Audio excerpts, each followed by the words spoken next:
The moment I walked out of that office with my pathetic cardboard box, my heart wasn't racing from losing my job. It was pounding because of the secret I held, a secret that could topple an empire.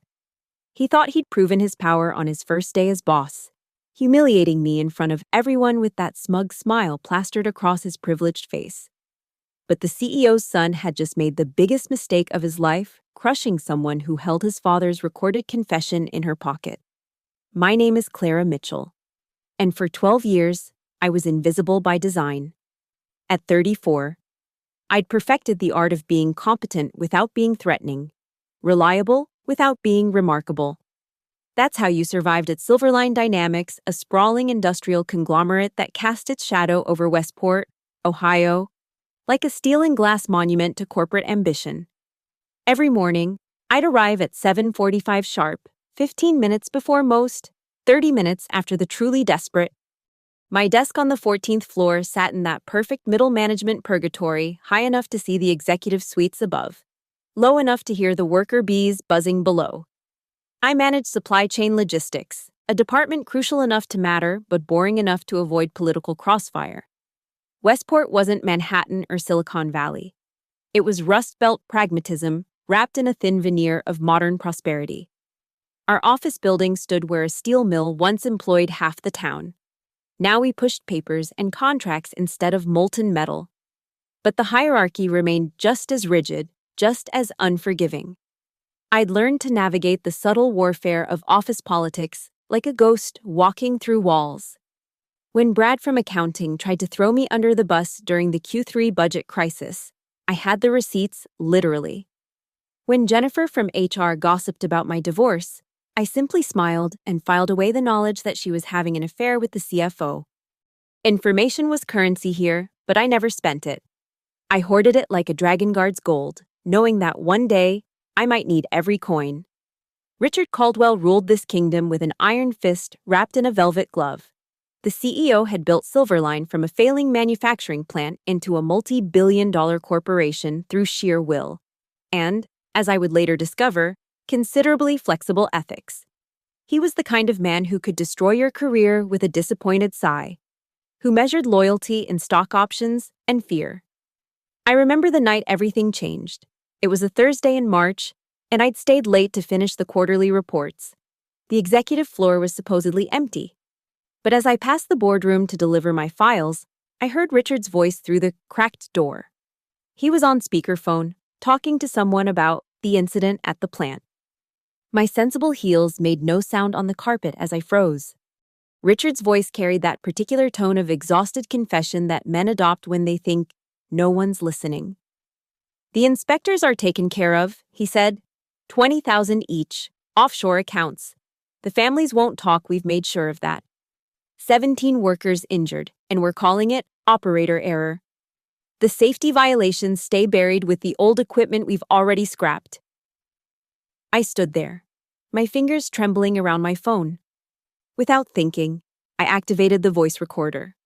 For 23 minutes, I listened to Richard Caldwell methodically detail bribes, cover-ups, and a systematic destruction of evidence regarding a catastrophic equipment failure that had been hidden from the public.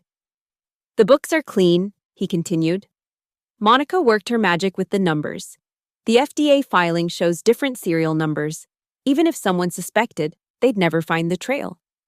When the call ended, I slipped away like smoke. That night, I transferred the recording to 3 different cloud services, a USB drive I hid in my apartment, and an old iPod I kept in a safety deposit box. I told myself it was insurance, nothing more. Richard Caldwell had never wronged me personally.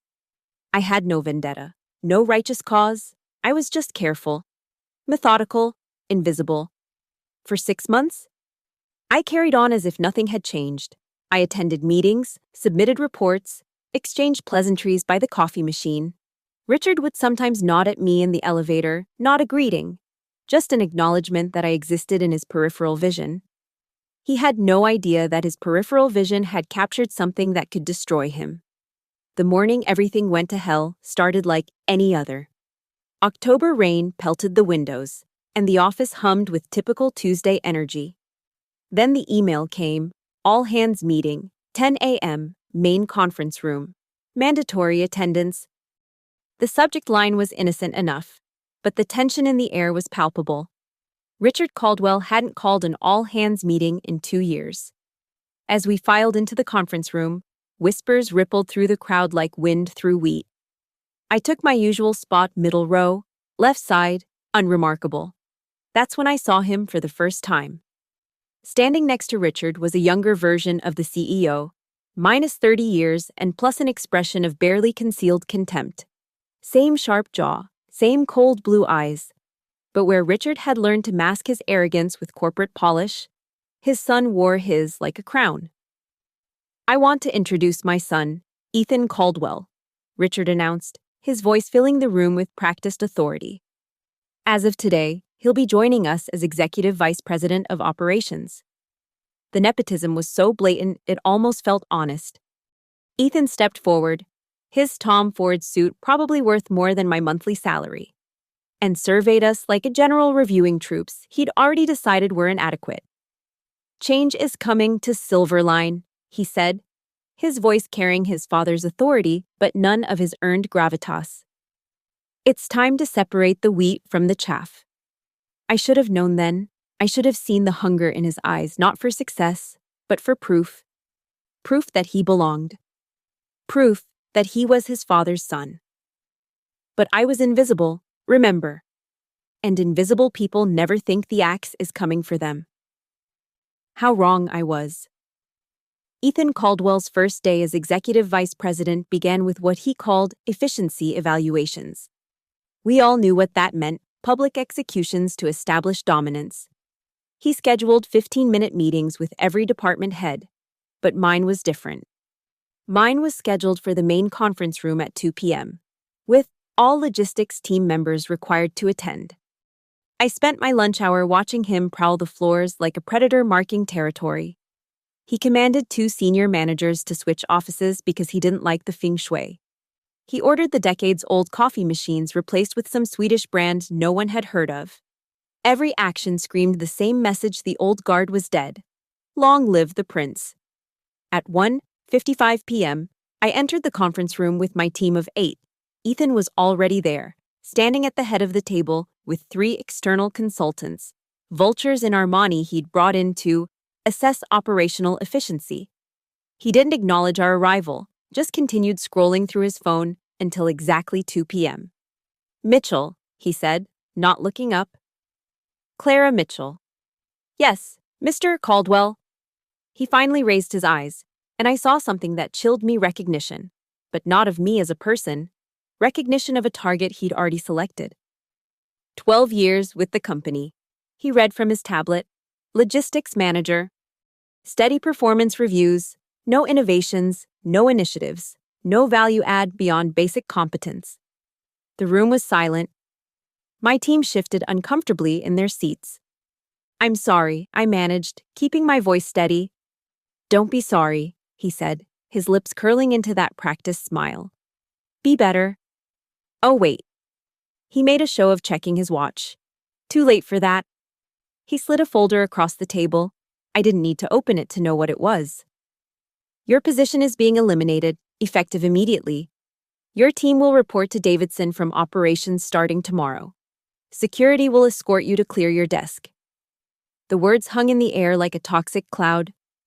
I felt 8 pairs of eyes on me, some sympathetic, others already calculating their survival odds. "May I ask on what grounds?" I kept my voice professional, even as rage began to simmer in my chest. Ethan laughed, actually laughed. "Grounds. This isn't a court, Mitchell. This is business. Your department's efficiency metrics are 7% below industry standard. Your innovation index is non-existent. He paused, savoring the moment. "Mediocre. And mediocrity is a luxury Silverline can no longer afford." He stood up, buttoning his suit jacket with theatrical precision. "But don't worry. We're generous with our departures. 2 weeks severance for every year of service. You'll have time to find something more, suited to your capabilities. Perhaps a nice quiet job at a smaller company. Somewhere that still values showing up on time as an achievement." My team was frozen. Sarah from receiving had tears in her eyes. Tom from shipping looked like he wanted to punch someone. But they all stayed silent because that's what you do when power speaks, you survive by saying nothing. Actually, Ethan continued, apparently not satisfied with the level of humiliation yet. This is a learning opportunity for everyone. Mitchell here represents the old Silverline complacent, comfortable, coasting. We're not that company anymore. We're hunters, not gatherers, sharks, not goldfish. He turned to address my team directly. Each of you should ask yourself, are you a shark or a goldfish? Because I promise you, we're draining the fish tank. The consultants chuckled at their client's wit.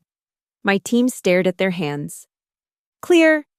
Ethan asked the room, murmured, yes sirs, rippled through the group. Mitchell, security is waiting outside. You have 15 minutes to clear your desk. Company property stays, including your access badge and parking pass. HR will email you about Cobra insurance. I stood slowly, deliberately, maintaining eye contact with him the entire time. For just a moment, something flickered across his face. Surprise, maybe, that I wasn't crying or begging. Then it was gone, replaced by dismissive indifference.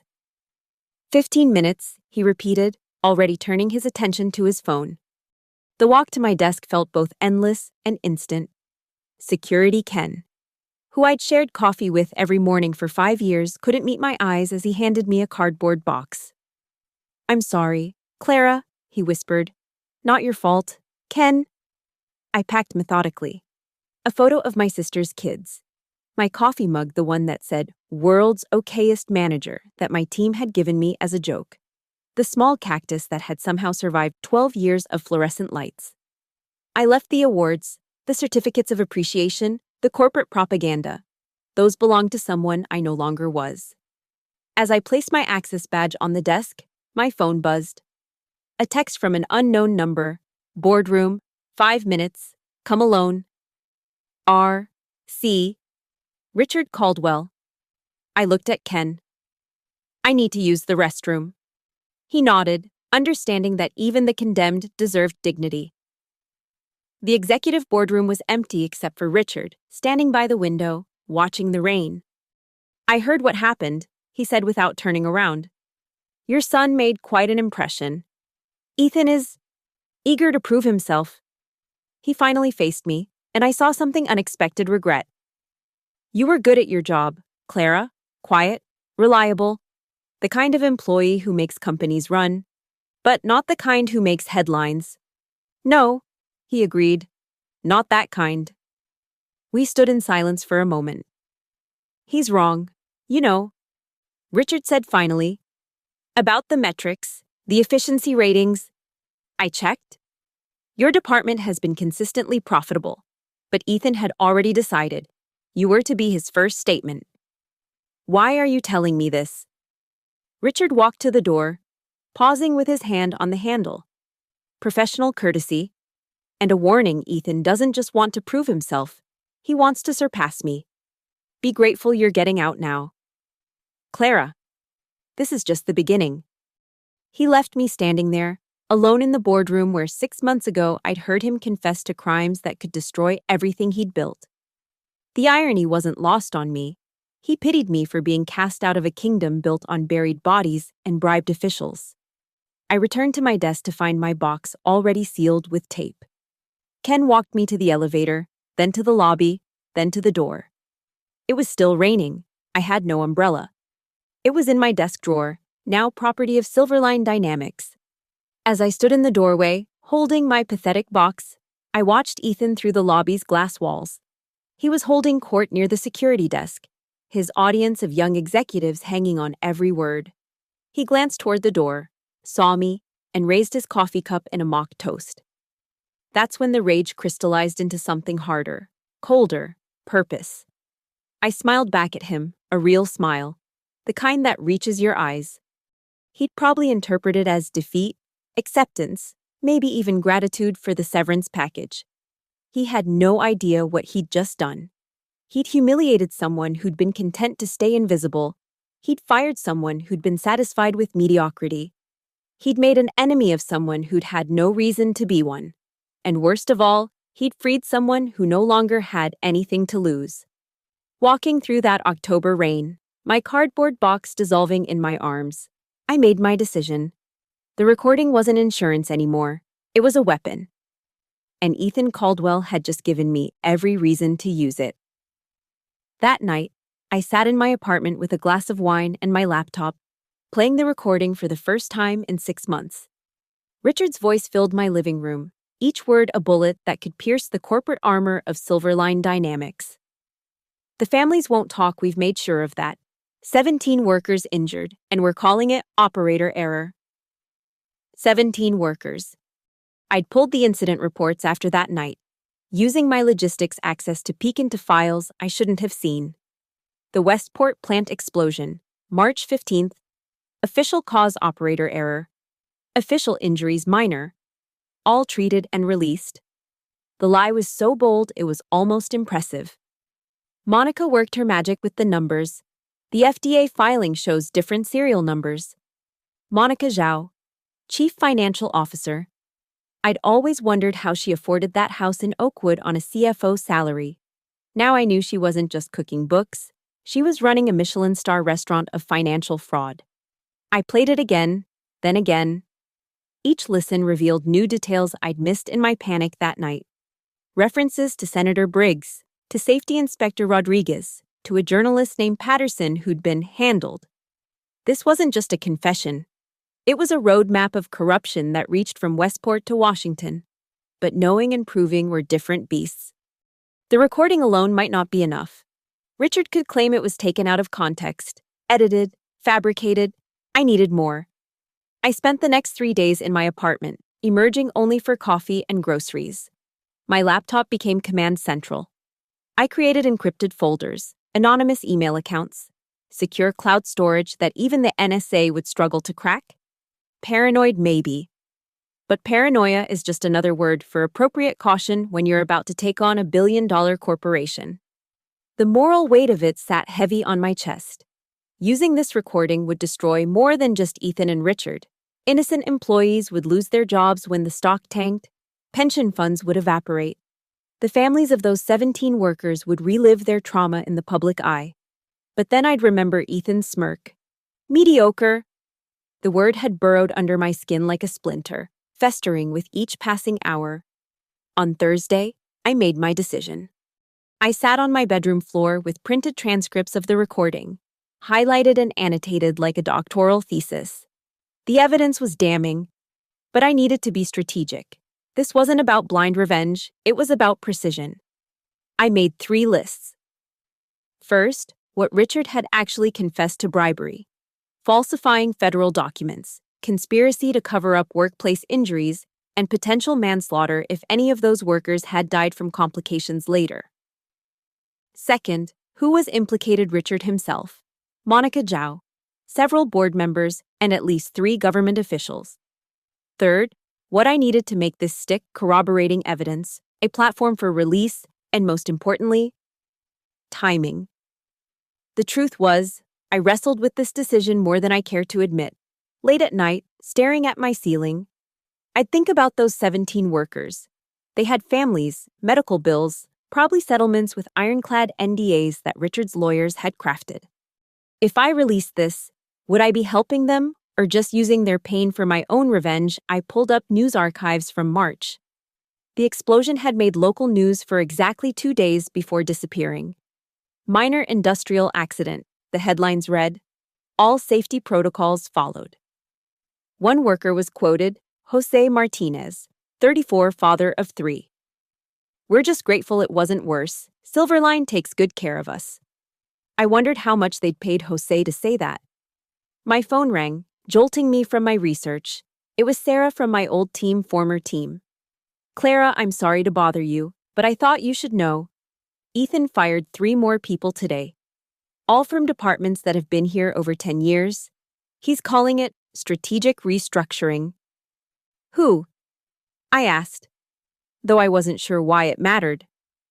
Margaret from accounting, you know, the one whose husband has cancer, Jim from maintenance, 2 years from retirement, and David from IT, the one who just adopted that baby from Korea. Each name was a twist of the knife. These weren't just employees. They were people I'd eaten lunch with, whose kids' pictures decorated their cubicles, whose lives were now shattered by a boy playing CEO. "He's doing it publicly," Sarah continued, her voice dropping to a whisper. "Makes a big show of it. Today he called Margaret dead weight in front of the entire accounting department. She cried, Clara. 28 years with the company, and she cried like a child." After I hung up, I sat in the darkness of my apartment, feeling the full weight of what I was about to do. This wasn't just about me anymore. Ethan was a cancer, and his father had given him the keys to spread. I pulled out the USB drive with the recording and held it up to the light from my window. Such a small thing to hold so much power. David and Goliath. Except David had digital evidence of Goliath committing federal crimes. But doubt crept in like fog. Was I doing this for justice or revenge? Did it matter? I thought about my 12 years at Silverline. All the times I'd stayed late, skipped vacations, missed family gatherings for quarterly reports. I'd given them loyalty. And they'd branded me mediocre and thrown me away like trash. No. The doubt was a luxury I couldn't afford. I opened my laptop and began typing an email to an investigative journalist I'd researched, Maria Santos, from the Washington Herald. She'd won a Pulitzer for exposing pharmaceutical fraud. She'd understand what this meant. But my finger hovered over the send button. Once this was out, there was no taking it back. Richard Caldwell would know it was me. Who else had access, motive, and opportunity? They'd come after me with everything they had: lawyers, private investigators, maybe worse. I'd seen what happened to whistleblowers. They didn't get parades, they got blacklisted, bankrupted, broken. Then I thought about Ethan's face when he'd called me mediocre. That casual cruelty of someone who'd never earned anything, destroying the life of someone who'd earned everything the hard way. I closed the laptop without sending the email. Not yet. If I was going to do this, I'd do it right. Richard's confession was my nuclear option. But maybe I didn't need to launch it immediately. Maybe there was a way to make Ethan suffer first, to let him know exactly who had destroyed him and why. I walked to my window and looked out at Westport's skyline. Silverline's tower lit up like a beacon in the darkness. Somewhere in that building, Ethan was probably still working, plotting his next public execution, never knowing that his own execution warrant had already been signed. The recording would stay hidden for now, but I would not. It was time for Clara Mitchell to stop being invisible. It was time to become the predator Ethan claimed he was, and show him what real sharks looked like. The hunt was about to begin. The first rule of war: know your enemy. The second rule: know your allies. I started with the allies, because enemies like Ethan create them without realizing it. Every person he'd humiliated, every career he'd destroyed, they were potential soldiers in my army. I just had to recruit them carefully. Margaret Chen answered her phone on the first ring. "Clara? Oh my God, I heard what happened to you. I'm so sorry." "Don't be sorry for me. Margaret, how are you holding up?" She broke down crying. Through her sobs, she told me about her husband's chemotherapy, about losing her health insurance, about having to sell their car to make next month's mortgage. 28 years of perfect performance reviews, and Ethan had destroyed her in front of 40 colleagues for the crime of being over 50. "I recorded it," she whispered. "On my phone. Him calling me dead weight, saying I was a relic. My lawyer says it might be age discrimination, but fighting Silverline." She trailed off. "Send me the recording," I said. "Encrypted email. I'll send you the link." Jim from maintenance was angrier. 2 years from my pension. Clara. 2 fucking years. My wife's already planning the retirement party. What am I supposed to tell her, that some silver spoon punk decided I wasn't dynamic enough? David from IT was the jackpot. He made a mistake firing me, David said over coffee at a diner outside town. I still have admin access to the email servers. They haven't revoked it yet. Typical Silverline. All show, no follow-through. I could pull every email Ethan sent since he started. That would be illegal, I said carefully. David stirred his coffee. So is lying about workplace injuries. So is bribing federal inspectors. I kept my face neutral. What are you talking about? I'm IT, Clara. I see everything, including Richard's late-night sessions scrubbing servers, deleting very specific files from March, files about the Westport plant. My heart raced, but I stayed calm. How much do you know? Enough to know that Ethan's petty tyranny is nothing compared to what his father's covered up. But I have a baby now. I can't be a whistleblower. I need to find another job. Keep my head down. What if you didn't have to be the whistleblower? I asked. What if you just left a door open? David looked at me for a long moment. 1 week. After that, they'll do a security audit and realize my access is still active. Whatever you're planning, you have 1 week. I spent the next 3 days learning things about investigative journalism I'd never wanted to know. Maria Santos from the Washington Herald had broken 12 major corporate scandals. Her method was always the same: multiple sources, documented evidence, and perfect timing for maximum impact. I created a dossier, not just the recording, but context spreadsheets showing the real injury numbers, safety inspection reports from before and after the incident, stock trades that suggested insider knowledge of the cover-up. I was building a case that even Silverline's army of lawyers couldn't dismiss. But I needed more than just evidence. I needed inside information on Ethan's plans. That's where Tom from shipping came in, my former team member who'd witnessed my humiliation. He's planning something big. Tom told me over burner phones I'd bought with cash. A major restructuring announcement, going to cut 30% of the workforce, mostly senior employees. He's calling it Operation Fresh Blood. When, November 15th, big presentation to the board and major shareholders. He wants to make a splash. Prove he's not just daddy's boy. November 15th, 3 weeks away. Perfect. I contacted 5 more fired employees, each with their own piece of the puzzle. Janet from HR had documentation of the suspicious timing of the firings, all older employees, all with higher salaries. Mark from legal had overheard Ethan joking about cleaning out the fossils. Each story, each piece of evidence, added another nail to the coffin I was building. But I needed someone still inside, someone with access to the executive floor. That's when Sarah called again. Clara, I shouldn't be telling you this, but Ethan's been asking about you. What do you mean? He had security pull all your access logs from the past year. He wants to know what files you accessed, what meetings you attended. It's weird you're already gone. Why does he care? A chill ran down my spine. Did he suspect something? Or was this just his ego, making sure he'd completely erased me? Sarah, I need you to do something for me. It might be risky. After what he did to you. Name it. I need to know when he's meeting with the board on November 15th. Exact time, who's attending, and if there's any press invited. Why? Because that's when he's going to learn what happens when you humiliate the wrong person. I spent the next week refining my plan. The recording was the nuclear option, but I'd deploy conventional weapons first. I reached out to 3 journalists besides Maria Santos. Competition would make them hungry for the story. I contacted the families of the injured workers through a lawyer who specialized in workplace injuries, suggesting they might want to revisit their settlements. David delivered on his promise. 1 encrypted hard drive containing 6 months of Ethan's emails. Most were typical corporate garbage, but buried in them were gems, discussions about targeting older employees, jokes about culling the herd, and one particularly damning exchange where he called his father's management style soft and promised to show him how real leaders operate. I also found something unexpected. Ethan was having an affair with one of the external consultants he'd brought in, the same consultant who was helping him identify employees to fire. Pillow talk and pink slips, a combination that would make even hardened corporate veterans sick.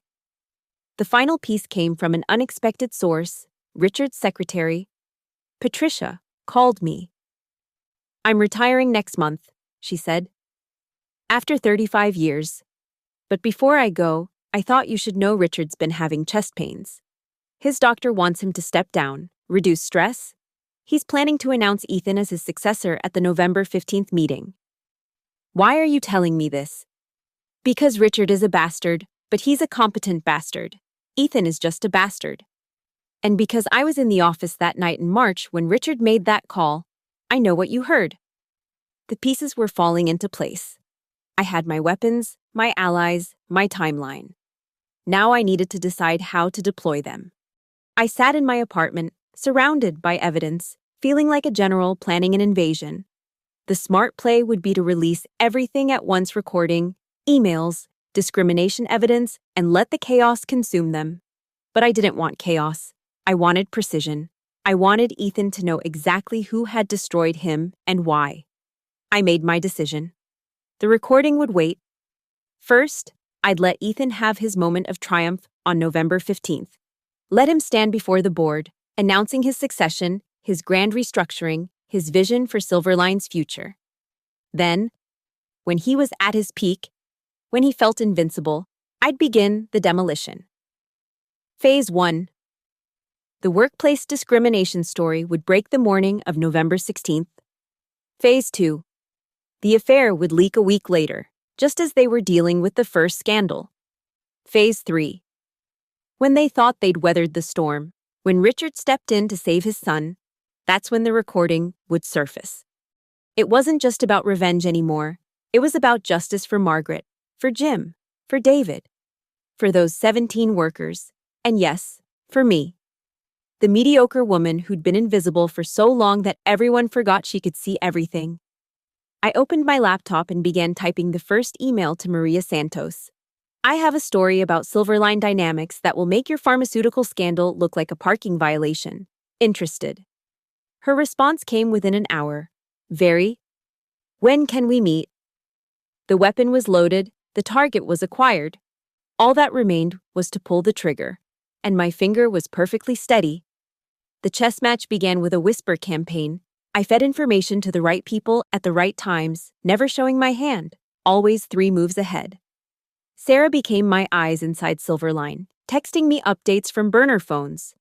Tom tracked Ethan's movements. David, before his access was revoked, had given me enough ammunition to start a war. The first piece fell on November 3rd. An anonymous tip to the Ohio Department of Labor about age discrimination at Silverline. They'd have to investigate, interview employees, create a paper trail. It wouldn't bring immediate results, but it would make the board nervous. Nervous boards make mistakes. The second piece was more delicate. I created a fake LinkedIn profile, Jennifer Walsh, executive recruiter, and reached out to 3 of Ethan's hand-picked consultants. I asked innocent questions about their experience at Silverline, mentioned hearing concerning rumors about the work environment. 2 ignored me. The third, Marcus Bradley, took the bait. Between you and me, he wrote, it's a disaster waiting to happen. The sun is in over his head, making enemies left and right. I'm finishing my contract and getting out. I screenshot everything. On November 8th, I orchestrated my first direct strike. Using David's email cache, I found correspondence between Ethan and Monica Zhao discussing Project Clean Slate, their plan to eliminate anyone who might be loyal to Richard over Ethan. The paranoia was delicious. The son planning to purge his father's allies while the father was still CEO. I sent this to 3 board members from an anonymous email, subject line, "Is this the leadership Silverline needs?" The reaction was immediate. Sarah reported that Ethan was called into an emergency meeting with the board. He emerged red-faced, screaming at his assistant about leaks and traitors. But I wasn't done with psychological warfare.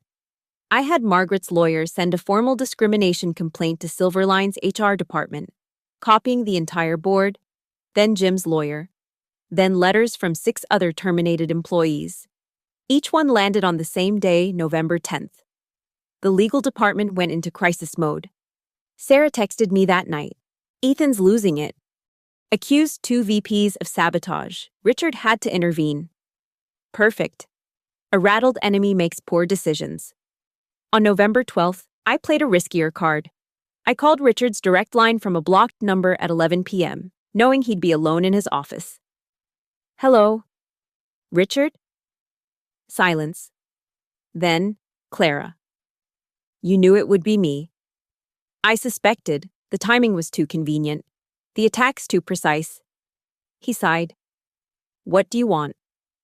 What I wanted was to be left alone. To do my job. To remain invisible. Your son took that from me. So you're going to destroy my company. No, Richard, I'm going to destroy your son. The company is just collateral damage. He's young, impulsive. He can learn. From you. The man who covered up 17 workplace injuries who bribed federal inspectors. The silence stretched so long I thought he'd hung up. You have no proof, he finally said. March 15th, 11:47 p.m. Conference room. You thought it was empty? I let that sink in.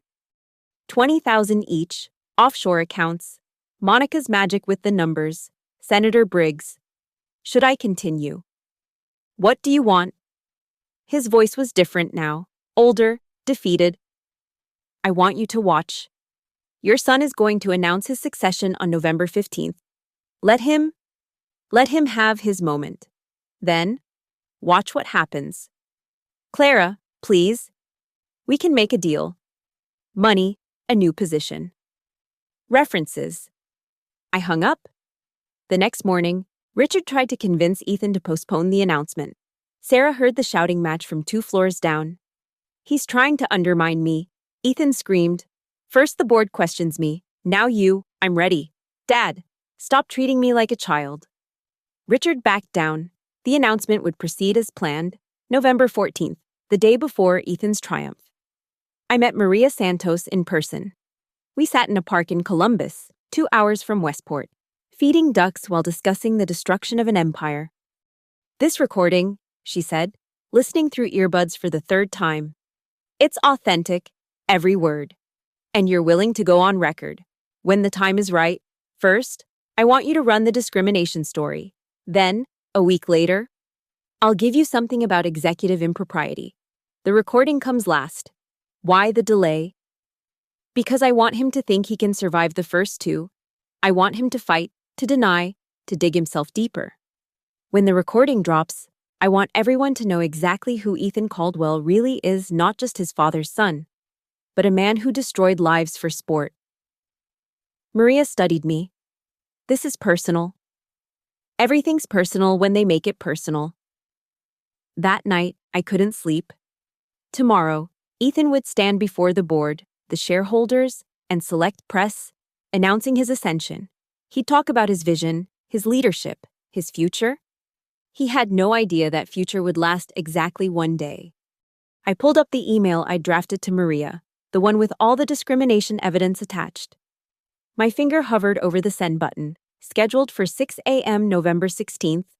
1 click, and the first domino would fall. But doubt crept in one last time. Was I really going to do this? Destroy a company that employed thousands, ruin lives beyond just Ethan's? Then I remembered Margaret crying on the phone, Jim's broken voice talking about his pension, David holding his adopted baby, wondering how he'd pay for formula, the 17 workers who'd never gotten justice. And I remembered Ethan's smirk. Mediocre, I clicked send. The next morning, November 15th, I dressed in my best suit, the one I'd worn to my interview at Silverline 12 years ago. I wanted to look professional for what came next. At 2 p.m., while Ethan was preparing for his 3 p.m. announcement, I sent a text to Sarah. Watch carefully. Remember everything. History is about to be made. At 2:45, I sent an anonymous email to every Silverline employee. Pay attention to tomorrow's news. Your leadership has betrayed you. Evidence to follow. At 2:55, I opened a bottle of wine, the good stuff I'd been saving for a special occasion. At 3:00, I raised my glass to my laptop screen, where I'd pulled up Silverline's investor relations page. They were live streaming Ethan's announcement.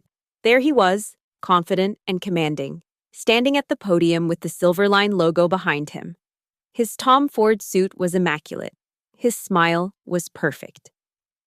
Ladies and gentlemen, today marks a new chapter in Silverline's history. I smiled back at the screen and took a sip of wine. Checkmate in 3 moves, Ethan, and you don't even know the game has started. The Washington Herald's headline on November 16th was a masterpiece of journalism. Age discrimination scandal rocks. Silverline dynamics as new leadership takes helm. Maria Santos had crafted a surgical strike.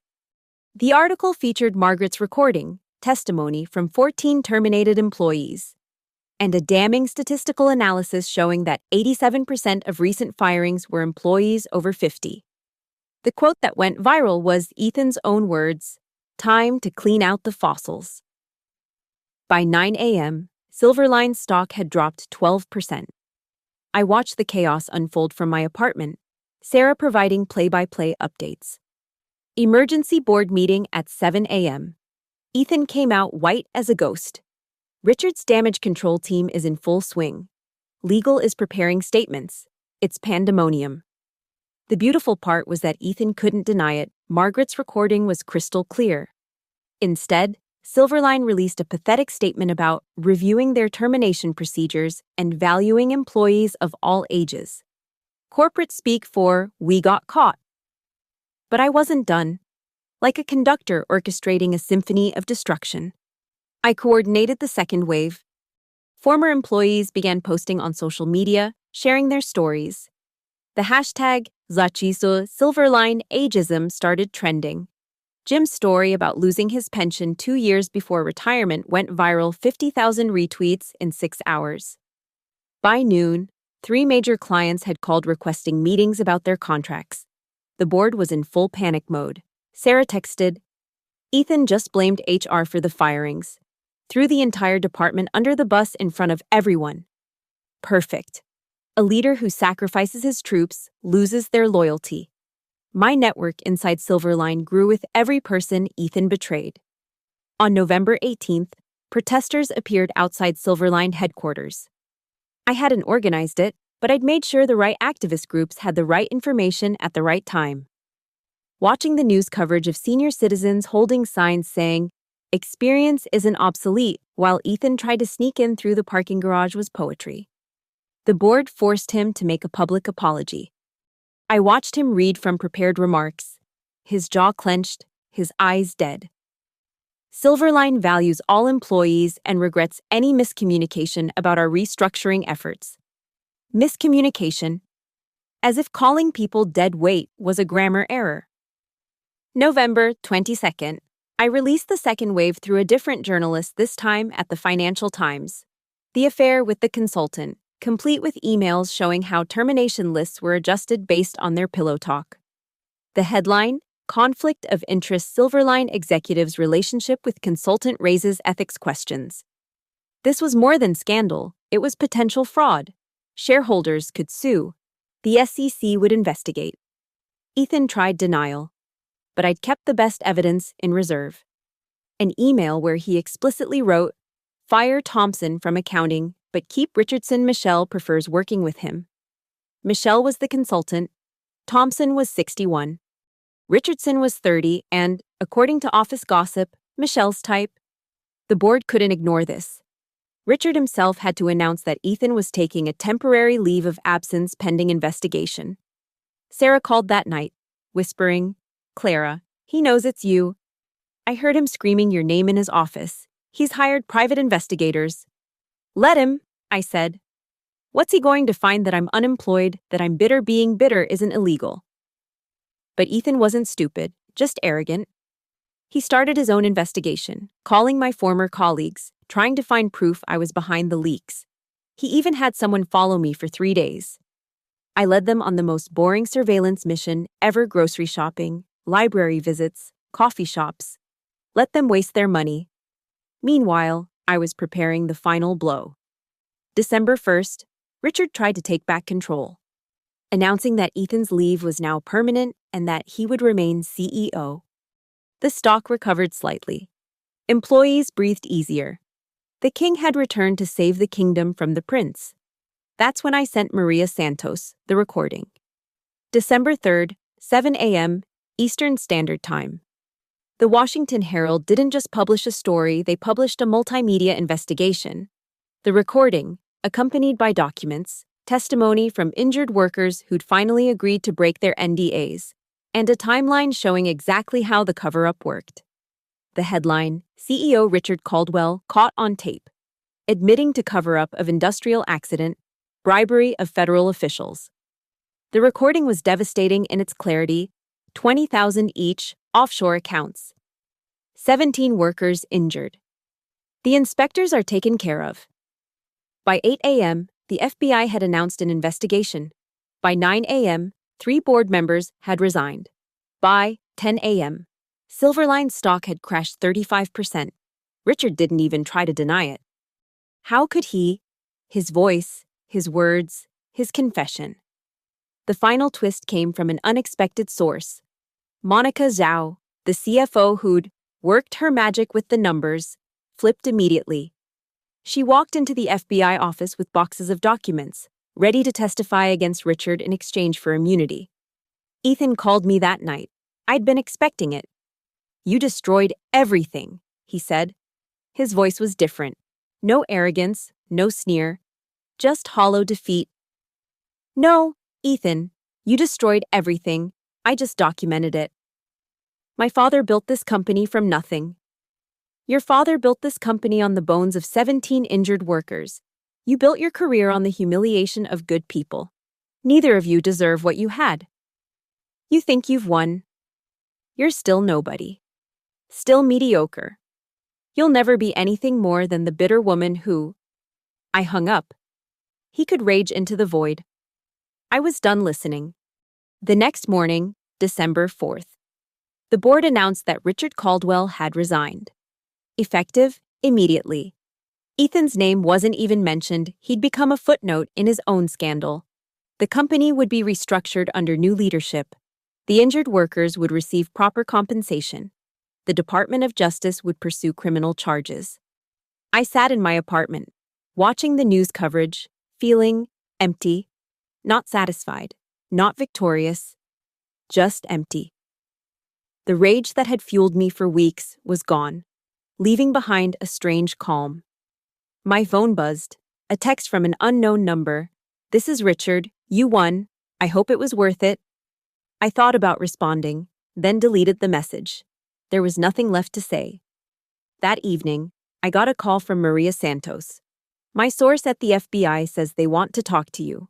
You're going to have to testify." "I know." "Are you ready for that? Your name will be public. Ethan's investigators, Richard's lawyers, they'll come after you." They already came after me. They fired me, humiliated me, tried to erase me. What else can they do? "You'd be surprised." "No," I said, looking out at Westport's skyline where the Silverline Tower stood dark against the winter sky. I wouldn't be surprised by anything anymore. The trap had snapped shut. The prey was caught. The hunt was over. All that remained was the reckoning. December 10th. Federal Courthouse, downtown Columbus. Richard Caldwell looked like he'd aged a decade in a week. His silver hair had gone gray. His tailored suit hung loose on his diminished frame. He stood before the press with his lawyer, reading a prepared statement about taking responsibility and cooperating fully with authorities. I watched from across the street, anonymous in the crowd of reporters and gawkers. When his eyes swept the crowd, they found mine. For a moment, we just stared at each other. Then he turned and walked into the courthouse. Ethan wasn't there. Sarah told me he'd fled to his mother's estate in Connecticut, hiding from subpoenas and shame. That afternoon, the FBI called. They wanted to meet.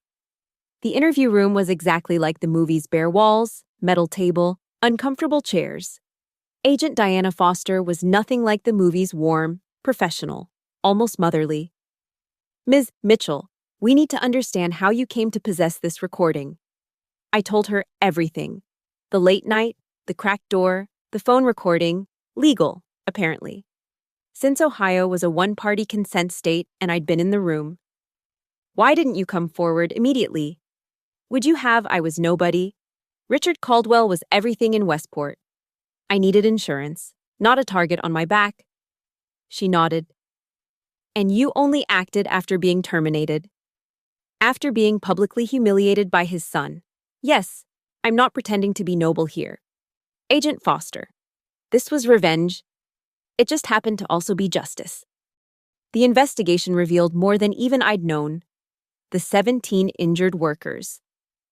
3 had later died from complications that should have been treated immediately. Manslaughter charges were added to Richard's growing list. December 15th brought the confrontation I'd been dreading and anticipating. I was leaving the grocery store when Ethan appeared. He looked terrible, unshaven, wrinkled clothes, the kind of desperate energy that makes security guards nervous. "We need to talk," he said. "No, we don't. Please." The words seemed to physically hurt him. "Just 5 minutes." Against my better judgment, I agreed. We sat in my car in the parking lot, heat running against the December cold. "I need you to tell them I wasn't involved in the cover-up," he said. "The FBI, the press, tell them I didn't know about the accident."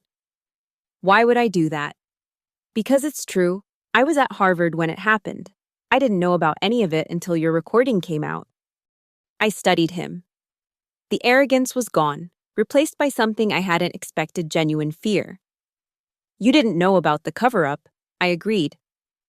"But you knew exactly what kind of man your father was. You learned from him, emulated him, became him. You would have done the same thing. You don't know that. You fired Margaret while her husband was dying of cancer. You took Jim's pension 2 years before retirement. You threw away good people like garbage to prove you were strong. Tell me, Ethan, what's the difference between covering up 17 injuries and destroying 17 careers?" He was quiet for a long moment. I was trying to prove myself. "To who? Your father, the board, yourself." "All of them." "None of them." He laughed bitterly. "You were right, you know. That day I fired you. You smiled at me like you knew something I didn't. You did. I knew who you really were. A small man desperate to cast a large shadow." "And what are you?" he shot back. "The woman who destroyed a company to settle a personal score." "I'm the consequence," I said. "I'm what happens when you mistake silence for weakness, invisibility for insignificance." He got out of my car without another word. 2 days later, the FBI arrested him on charges of corporate fraud related to the consultant affair, not for his father's crimes, but his own. December 20th was the Silverline bankruptcy filing. Thousands of employees lost their jobs, the innocent along with the guilty. I'd known this would happen, accepted it as collateral damage, but seeing Margaret's text about losing her severance still hurt. I'd started a war and everyone got wounded. Richard's trial began December 22nd. I testified for 6 hours, playing the recording, explaining the context, facing cross-examination from his lawyers who tried to paint me as a vindictive former employee. They weren't wrong. They just weren't completely right. During a recess, Patricia, Richard's former secretary, approached me. "I'm glad you did it," she said quietly. "Someone needed to. You knew. We all knew something. We just chose not to see it. You chose differently." The verdict came on December 28th. Guilty on all counts. 25 years to life. The judge called it a breathtaking betrayal of corporate responsibility and human decency. Richard looked back at me as they led him away in handcuffs. No anger in his eyes, just acknowledgement. King to queen, checkmate. Ethan got 5 years for fraud, 3 suspended. He'd serve 18 months in minimum security, a country club prison for white-collar criminals. Still, his career was over. No company would touch a Caldwell now. December 31st, New Year's Eve. I stood in my apartment, boxes packed around me. The lease was up, and I was leaving Westport. There was nothing for me here anymore. No job, no friends who weren't tainted by everything that had happened, no future that wasn't shadowed by the past. My phone rang. Maria Santos. "I wanted you to know," she said. "The families of those 3 workers who died. They're getting $10 million each from Silverline's insurance. The 14 survivors are getting proper medical care and compensation. It's not enough, but it's something." "It's something," I agreed. "What will you do now?" I looked around my empty apartment, at the boxes containing 12 years of a life that no longer existed. "I don't know. Start over, I guess. For what it's worth, Clara, you did the right thing. Did I? Thousands of people lost their jobs. Families destroyed, all for my revenge. No, Maria said firmly. For truth, for justice. For those 17 workers who never got either. Your revenge just happened to align with what was right. After she hung up, I stood at my window one last time, looking at the Silver Line Tower. It was dark except for emergency lighting, a 60-story tombstone for an empire built on lies.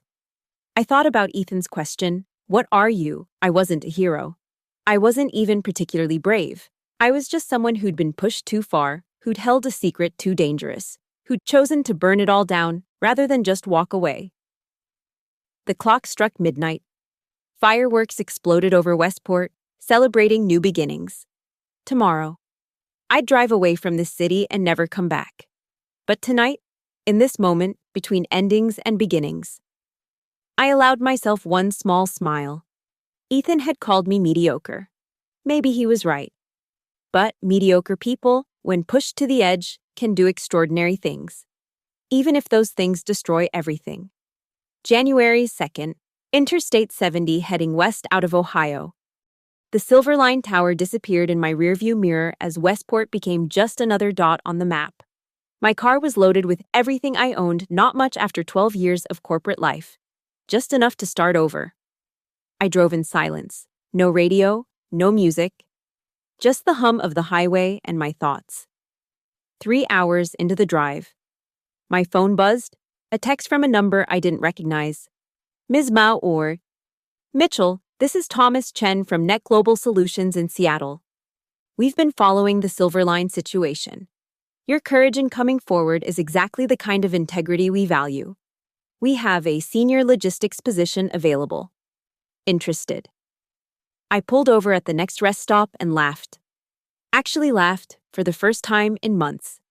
The whistleblower who destroyed a company was getting job offers. Corporate America loved a winner, even a Pyrrhic one. I deleted the message. I wasn't ready to enter another glass tower, another hierarchy, another game of power and politics. Not yet. Maybe not ever. Instead, I drove to a small town in Colorado where my sister lived. She ran a bakery. Nothing fancy, just good bread and honest work. She'd offered me a job assistant manager, half what I'd made at Silverline, but enough. You sure about this? She asked when I arrived. Bakery work at 4 a.m. after 12 years in corporate. I'm sure about nothing, I admitted. But I'm tired of being sure. The news coverage continued for weeks. Richard's sentencing made national headlines. Ethan's minimum security prison became a punchline on late-night TV. Silverline was carved up and sold to competitors, its name becoming synonymous with corporate corruption. I watched it all from the warmth of my sister's bakery, flour under my fingernails instead of blood on my hands. One morning in February, while preparing the day's first batch of sourdough, a familiar face appeared at the counter. Sarah, my former teammate, my inside source. I've been looking for you, she said. How did you find me? Your sister's bakery has a Facebook page. You're in the background of last week's photos. We sat together over coffee and croissants, talking about everything except Silverline. She'd found a new job, a better one. So had Tom and most of my old team. The diaspora of Silverline employees had spread across the country, carrying their skills and their stories to new companies. Do you regret it? Sarah asked finally. Which part recording? Richard releasing it, destroying everything. Any of it, all of it. I thought about it while kneading dough, the repetitive motion oddly soothing. I regret that innocent people got hurt. I regret that it took humiliation to make me act. I regret that I became the kind of person who could do what I did. I paused. But I don't regret doing it. Sarah nodded. Margaret sends her regards. By the way, she got a job at a nonprofit. Says she's happier than she's been in years. And Jim. Retirement community in Florida. His wife got a job as a teacher. They're making it work. One by one, she updated me on the casualties of my war. Most had landed on their feet, some hadn't. The security guard Ken had been laid off with everyone else. 6 months from his own retirement. The guilt of that sat heavy in my chest. March brought unexpected news.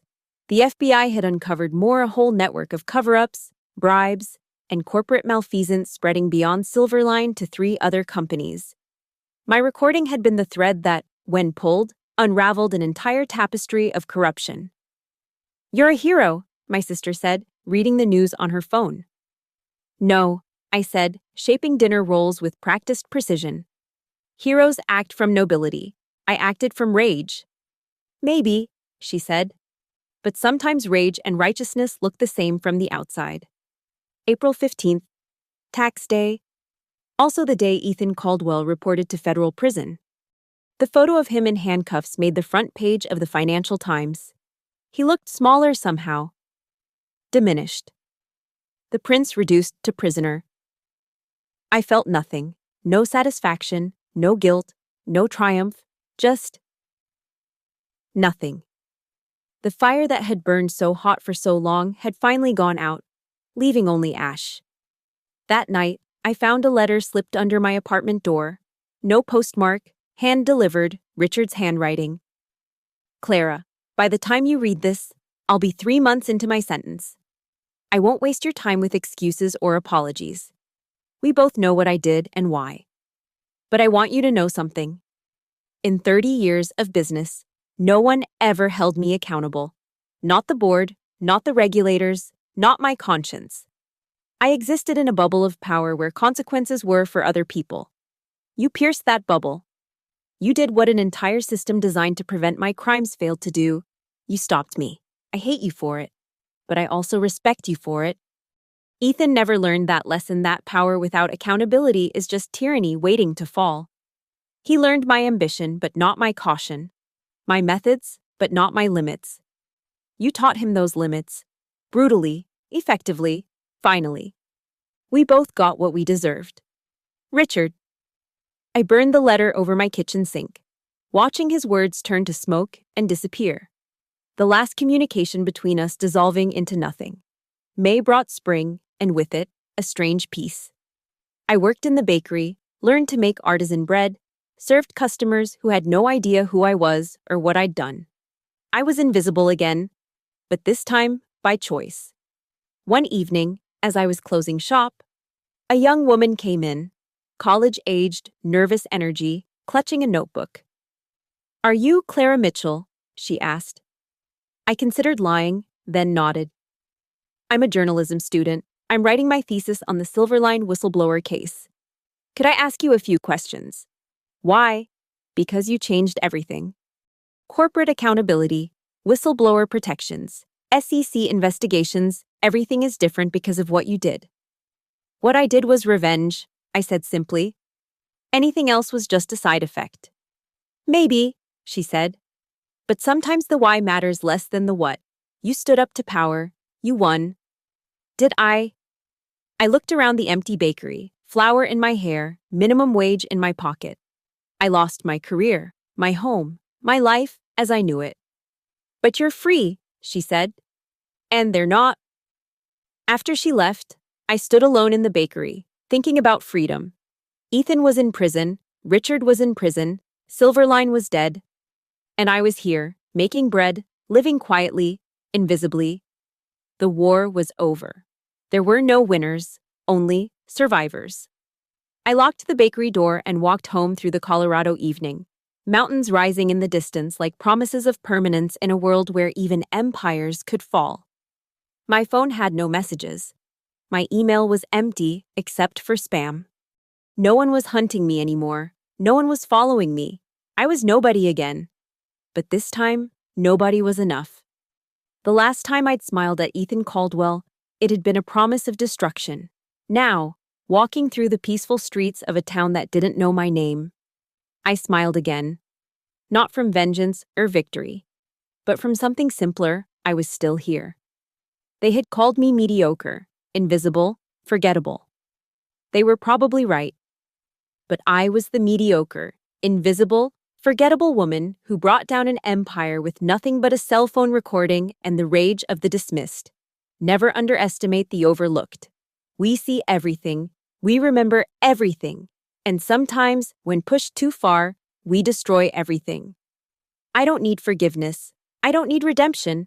I just needed them to know they chose the wrong person to humiliate. The mountains stood silent against the darkening sky, and I walked home alone, finally at peace with what I'd done and who I'd become. The story of Clara Mitchell ended not with triumph or tragedy, but with truth. Sometimes revenge and justice wear the same face. Sometimes the invisible become invincible. And sometimes, just sometimes, the mediocre do extraordinary things. Thank you so much for listening to this story. I'd love to know where you're listening from. Drop a comment below, and let's connect. If this story resonated with you, please subscribe to the channel and share your thoughts. What would you have done in Clara's position? Your perspectives make these stories come alive. Until next time, remember everyone has a story worth telling, and every voice deserves to be heard.